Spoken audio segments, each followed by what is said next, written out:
একটা দোয়া ফজরের নামাজের পর 100 বার পড়বেন, মাগরিবের নামাজের পর 100 বার পড়বেন যদি পড়তে পারেন। মুসলিম শরীফের ভিতরে হাদিস আসছে, এই যে দোয়াটা, এই দোয়াটার ভিতরে যে কয়টা বাক্য আছে, এই বাক্যগুলো পৃথিবীর ভিতরে যত বাক্য আছে সকল বাক্যের ভিতরে এই বাক্যগুলো আল্লাহ তাআলার কাছে সবচেয়ে বেশি পছন্দনীয়। বলেন সুবহানাল্লাহ। এই বাক্য যদি আপনি ফজরের নামাজের পরে 100 বার, মাগরিবের নামাজের পরে 100 বার পড়তে পারেন, তাহলে 4টি বড় বড় পুরস্কার। নাম্বার 1, 1 নাম্বার পুরস্কার হলো তিরমিজির ভিতরে ব্যাখ্যা এসেছে, আল্লাহ রাসূল সাল্লাল্লাহু আলাইহি ওয়াসাল্লাম বলে দিয়েছেন 100 বার হজ করলে যে সওয়াব হয় আল্লাহ পাক রব্বুল আলামিন সেই সওয়াব তার আমলনামায় দিয়ে দিবেন।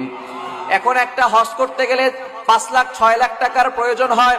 আবার অনেকে হজ করে কিন্তু কোটি কোটি টাকা ইনকাম করে। হারাম ভাবে ইনকাম করেছে নাকি হালাল ভাবে ইনকাম করেছে, লক্ষ লক্ষ কোটি কোটি টাকা ইনকাম করে। আবার হজ করে, কয়বার যে হজ করেছে তার কোনো হিসাব নাই, কিন্তু যদি তার